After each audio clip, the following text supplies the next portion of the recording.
ॐ भूर्भुवस्वः तत्सवितुर्वरेण्यं भर्गो देवस्य धीमहि धियो यो नः प्रचोदयात्। उस प्राण स्वरूप दुखनाशक सुख स्वरूप श्रेष्ठ तेजस्वी पापनाशक देव स्वरूप परमात्मा को हम अपनी अंतरात्मा में धारण करें। वह परमात्मा हमारी बुद्धि को सतमार्ग की ओर प्रेरित करे। भाइयों बहनों, जय श्री राम, जय गुरुदेव, जय माँ आदिशक्ति। आप सभी भाइयों बहनों की साधना से संबंधित जिज्ञासाओं का समाधान करते हुए मैं आज प्रथम जिज्ञासा सम्मिलित कर रहा हूँ। भाई अनिल मिश्रा जी ने अपनी जिज्ञासा प्रकट करते हुए लिखा है, गुरुजी प्रणाम। प्रणाम अनिल जी, खुश रहिए। मुझे कुंडलिनी जागरण दीक्षा लेनी है, क्या आप मुझे दीक्षा देने की कृपा करेंगे?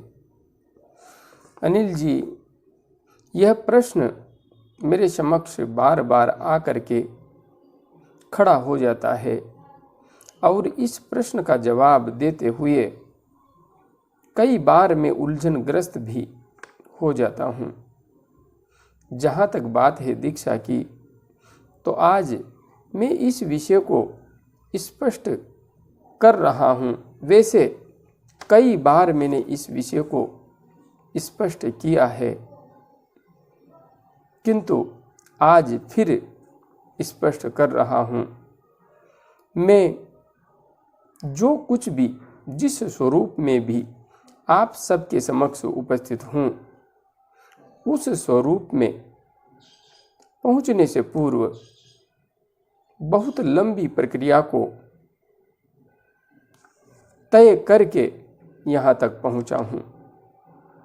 मैंने गायत्री दीक्षा ली, उससे पूर्व दो दीक्षाएं पहले ली थी, क्योंकि मैं अध्यात्म के क्षेत्र में बचपन से ही अत्यंत जिज्ञासु रहा हूँ और जो बात मेरे गले नहीं उतरी उसे मैंने कभी भी स्वीकार नहीं किया। इसलिए गायत्री माँ की गोद में तो तीसरी दीक्षा के रूप में आकर के मैं बैठा था। और हाँ, मैंने पूज्य सद्गुरुदेव श्री राम शर्मा आचार्य जी से भी दीक्षा नहीं ली है। मैंने पूज्य सद्गुरुदेव श्री राम शर्मा आचार्य जी के शिष्य शंभू सिंह कौशिक जी महाराज, जो कि कोटा बोरखेड़ा के रहने वाले हैं, यहीं पर पूज्य गुरुदेव का आश्रम है, उनसे दीक्षा ली थी।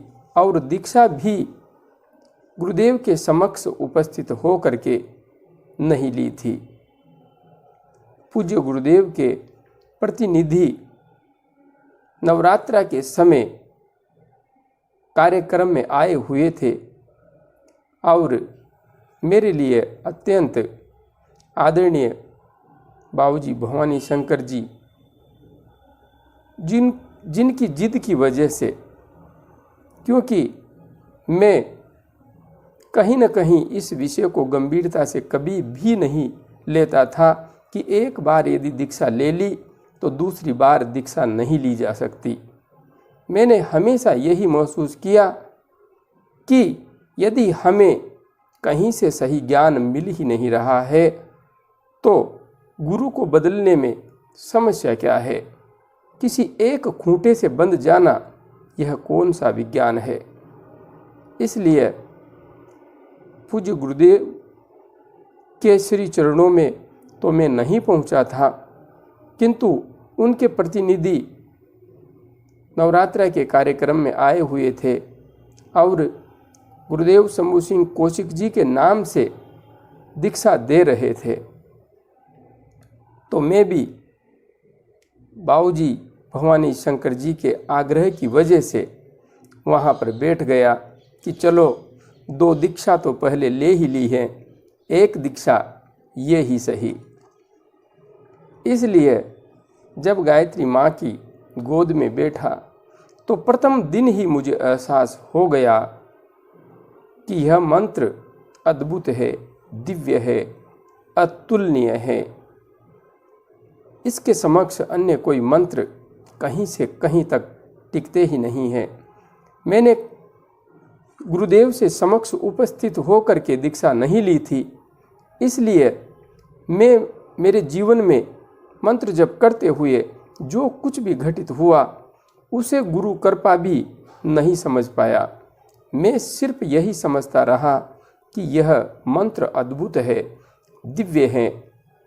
इस मंत्र के अंदर ही अद्भुत सामर्थ्य है, समता है, और जो कुछ मेरे साथ घटित हो रहा था मैं उसे सीधे सीधे माँ जगत जननी आदि शक्ति की कृपा ही समझ रहा था।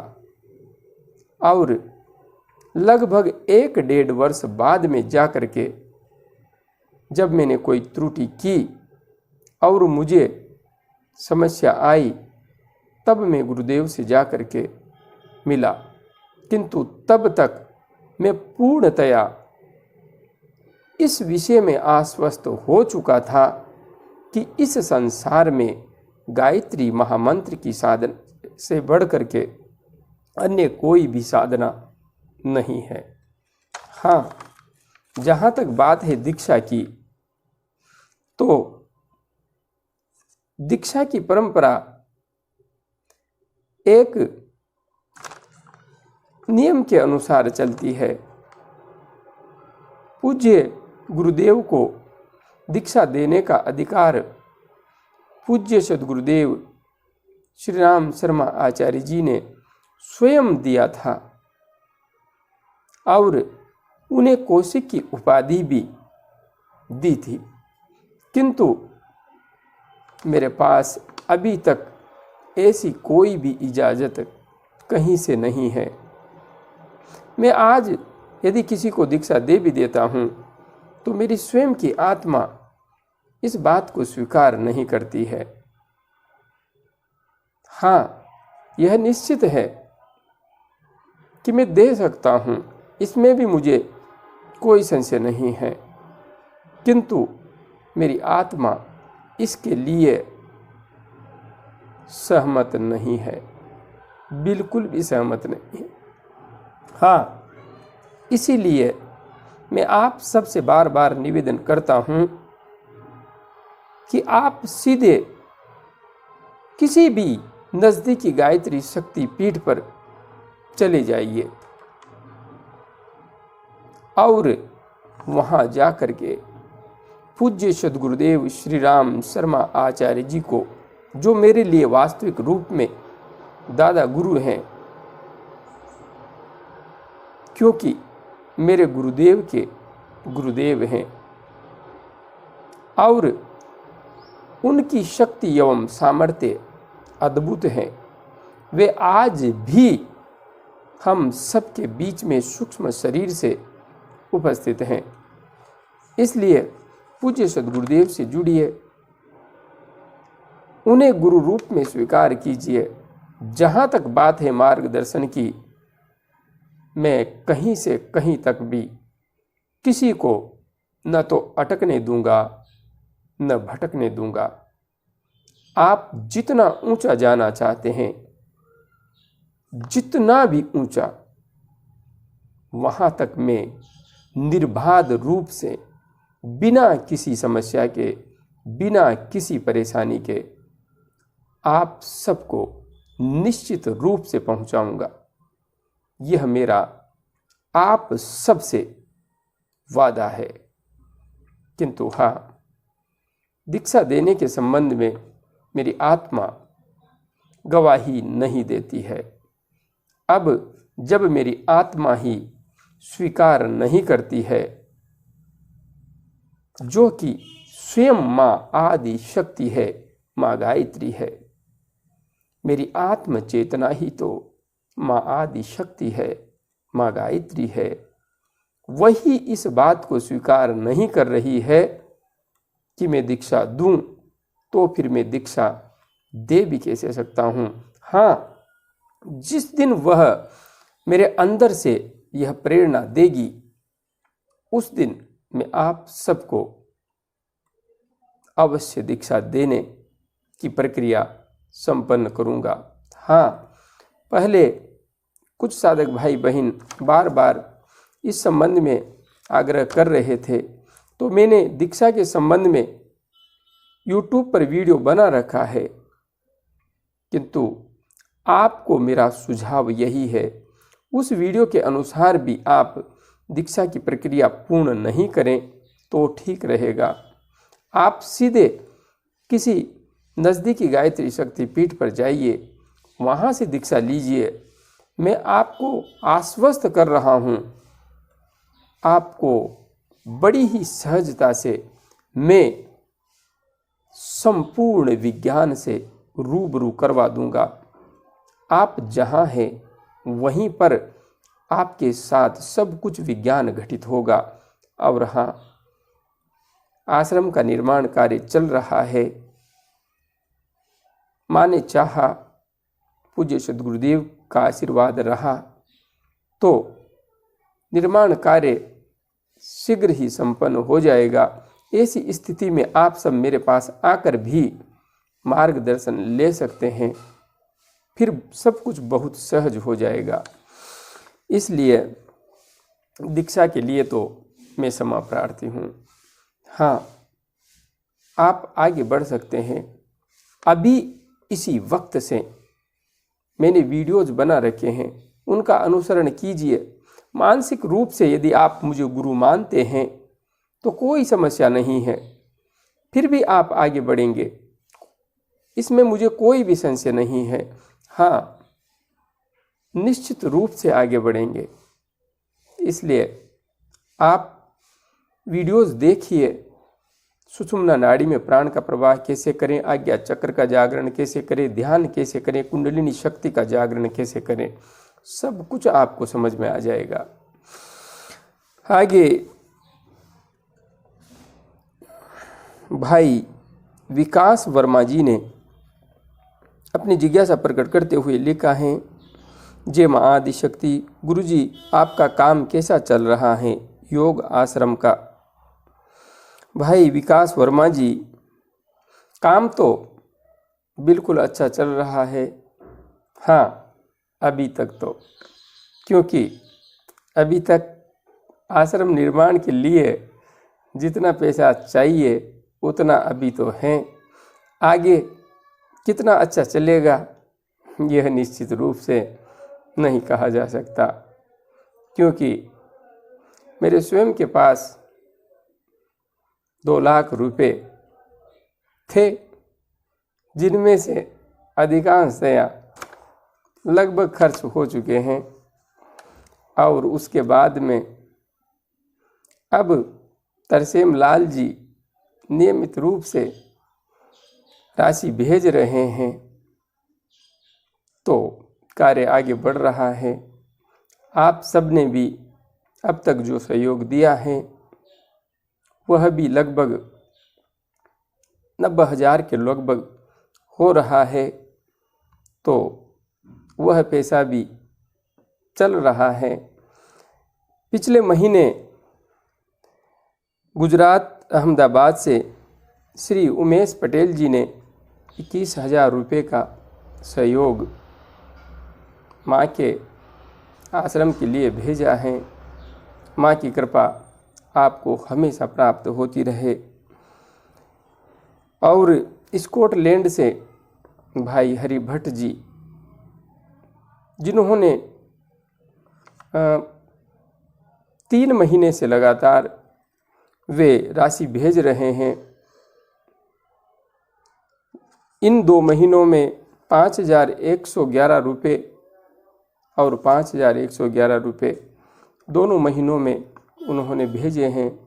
माँ की कृपा आपको हमेशा प्राप्त होती रहे।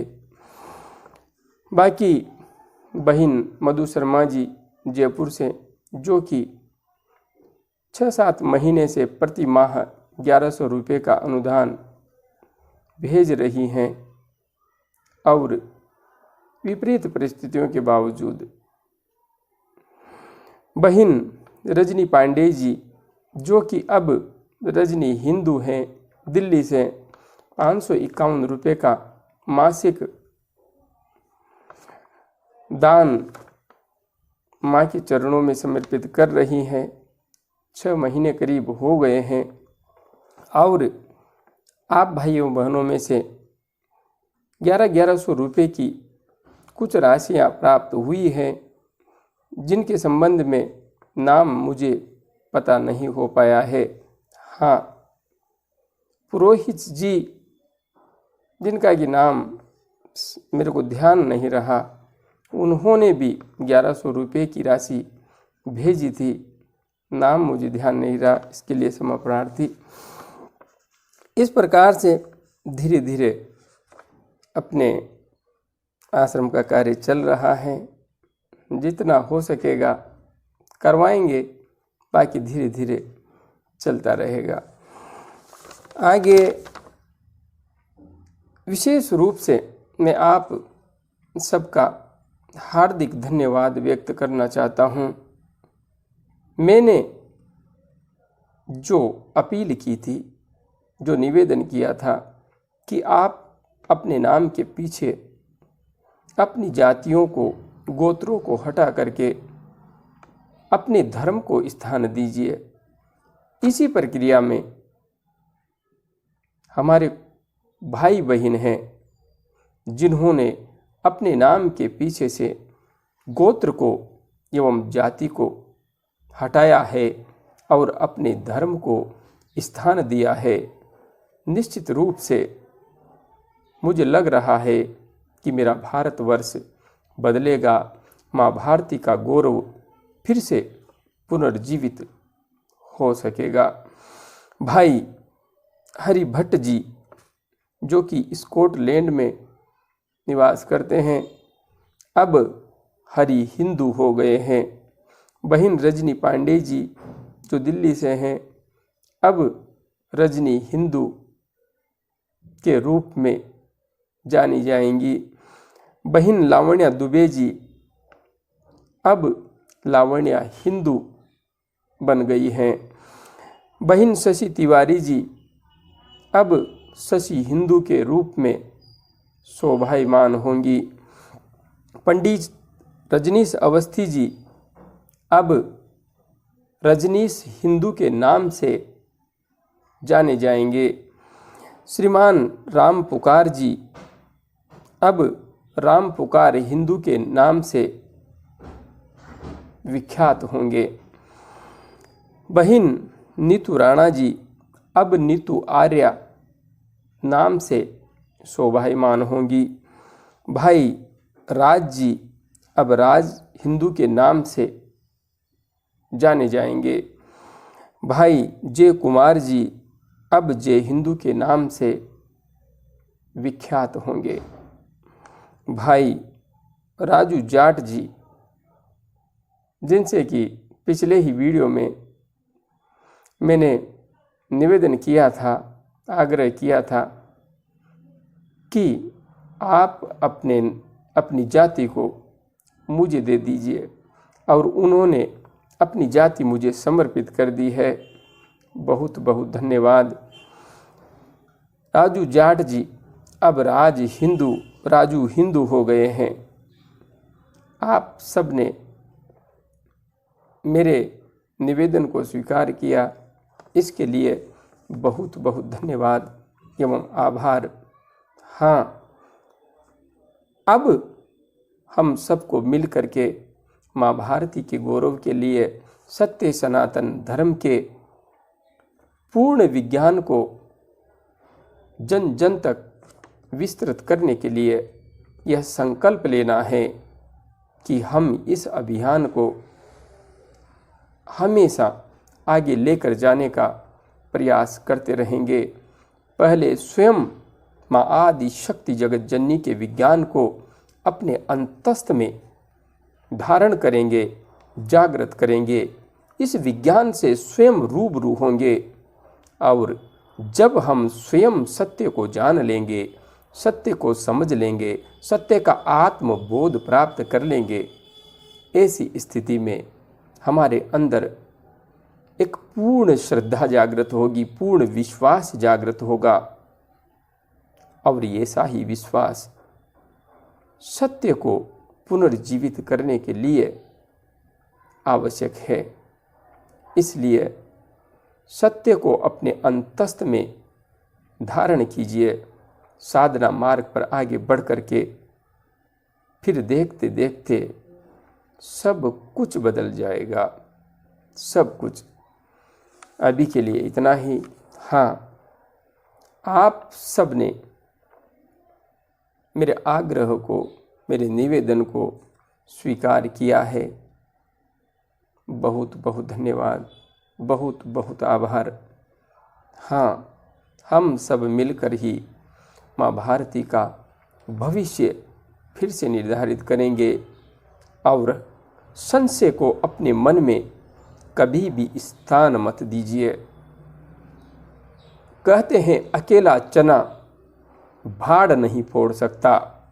जिसने भी यह कहावत बनाई है निश्चित रूप से वह बहुत बड़ा मूर्ख रहा होगा। जब भी कभी किसी ने भाड़ फोड़ा है तो अकेले ने ही फोड़ा है। संसार तो उसके पीछे लाइन लगा करके अपने आप चलने लगता है। इसलिए भीड़ नहीं, भीड़ के आगे चलने वाला बनने का साहस अपने अंदर धारण कीजिए। हमारे अंदर सब कुछ छिपा हुआ है, सब कुछ, बस उसे जागृत करने की आवश्यकता है। और जिस दिन हम उसे वास्तविक रूप में जागृत कर लेंगे, समझ जाएंगे, जान जाएंगे, उस दिन यह संपूर्ण संसार एक खिलौने के समान दिखाई देने लगेगा। आगे बढ़ते रहिए। जय गुरुदेव, जय माँ आदिशक्ति।